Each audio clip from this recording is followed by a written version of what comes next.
दोस्तों नमस्कार, स्वागत है आप सबका टेक्स्ट बुक पर। नाम है मेरा अमित पांडे और इस सेशन में हम बात करेंगे LIC डबल AO के कट ऑफ के बारे में, प्री के कट ऑफ के बारे में।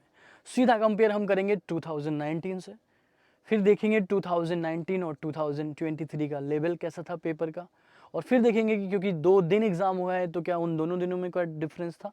इन सब मुद्दों को हम कंसिडर करेंगे और आगे बढ़ते हैं। चलिए शुरू करते हैं दोस्तों।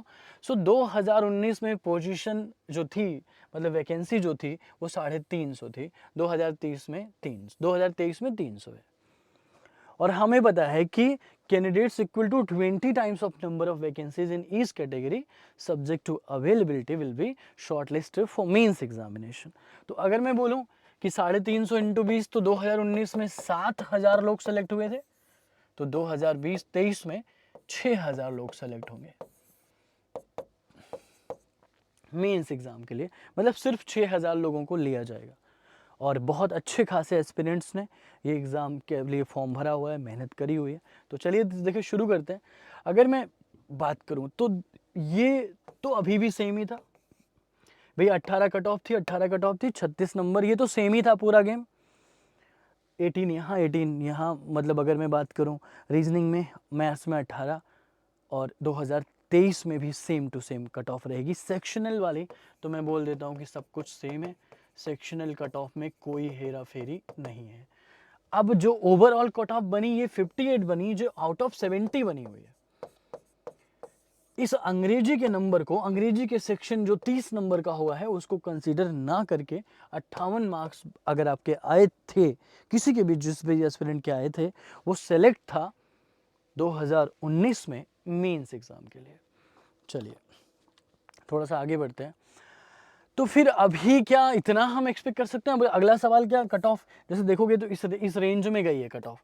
तो एक रेंज हम लोग डिस्कस करेंगे यहाँ पर। तो क्या इतना कट ऑफ जाना चाहिए क्योंकि वैकेंसी तो कम है, या इससे कम जानी चाहिए? तो इस पर हम लोग बात करेंगे। देखो अभी कैसे डिसाइड होगा ये भी देख लेते हैं कि the scores of online examination are obtained by adopting the following procedure. Number of questions asked answered correctly by a candidate in each objective test is considered for arriving at the score। दूसरा जो लिखा हुआ है, the scores so obtained by a candidate are made equivalent to take care of the minor difference in difficulty। इसका मतलब ये हुआ कि अलग अलग दिन पे एग्जाम हुआ, अलग अलग शिफ्ट में एग्जाम हुआ, तो उनमें क्या ऐसा था कि कोई शिफ्ट ज़्यादा टफ हो, कोई शिफ्ट ज़्यादा इजी हो, तो जिसको आप लोग कहते हो नॉर्मलाइजेशन, तो उसकी बात यहाँ पर करी गई है। Scores obtained by candidate on test are equal to the base form by considering the distribution of scores of all the forms, यानी all the exams in shift wise. तो अब हम लोग क्या सोचें कि कट ऑफ किस लेवल पर जाएगी? हमने बाकी सारी स्टडी कर ली, तो जो स्टूडेंट से बात हुई, अब यहीं पेपर था, ठीक है, तो जो मेरी बच्चों से बात हुई वो उनका कहने का मतलब ये था कि बहुत सारे बच्चों ने डिफरेंट काइंड्स ऑफ, हमने एनालिसिस करी, पूछा, बात करी, तो बहुत सारे बच्चों ने बोला यार 90 अटेम्प्ट करे हुए, बहुत सारे 90 अटेम्प्ट है उनका। और जब उनसे सेक्शनल अटेम्प्ट पूछा तो पूरा इंग्लिश का उन्होंने बोला कि 30 अटेम्प्ट है, तो मतलब बचा 60 वाला है ना। तो कट ऑफ तो इसी में डिसाइड होगा ना, कट ऑफ तो ये 60 वाले से डिसाइड होगा, अंग्रेजी वाले से डिसाइड नहीं होगा। और अंग्रेजी में 30 अटेम्प्ट बहुतों ने किया क्योंकि ये पेपर काफ़ी ईजी आया और नेगेटिव मार्किंग भी नहीं थी, तो 30 नंबर का अटेम्प्ट इंग्लिश में धुआंधार तरीके से किया बच्चों ने, बहुत सारे बच्चों ने किया। अब आते हैं रीजनिंग और मैथ्स की बात करते हैं। तो रीजनिंग में क्या हुआ कि रीजनिंग में पेपर मैथ्स और रीजनिंग का कंपेयर करें तो पेपर मैथ्स का थोड़ा सा मॉडरेट था। तो जो मैथ्स के मेरे को जो लगता है जो गुड अटेम्प्ट रहे वो 25 से 30 के बीच में रहे। और रीजनिंग के ये अपन यहाँ पे मैथ्स लिख देते हैं, या यहाँ 25 से 30 लिख देते हैं, इसको बदल देंगे। तो मैथ्स के जो अटेम्प्ट रहे वो 25 से 30 गुड अटेम्प्ट की कैटेगरी में गए, और रीजनिंग के जो गुड अटेम्प्ट थे वो अराउंड कह सकते हैं कि 25 से 32 मान लेते हैं। 25 से 32, 33 भी कभी कभी हुआ है, लेकिन एक दो सवाल ऐसे आए थे जो कंफ्यूजिंग थे। मतलब जैसे पेयर, कितने वर्ड बन सकते हैं, वर्ड फॉर्मेशन, तो बहुत सारे वर्ड बन सकता है, उसमें गलती होने का चांस ज़्यादा रहता है। तो मैं मान लेता हूँ कि 25 से 32 तक का यहाँ पे था। क्योंकि नेगेटिव मार्किंग नहीं थी। ये सिर्फ अटेम्प्ट की बात हो रही है, दिस इज़ नॉट अबाउट कि सब सही ही था। क्योंकि नेगेटिव मार्किंग नहीं थी तो बच्चों ने कहीं ना कहीं एक दो तुक्के तो मारे ही होंगे, और एक अगर नहीं भी मारे होंगे तो एक दो गलती के भी चांस बन जाते हैं।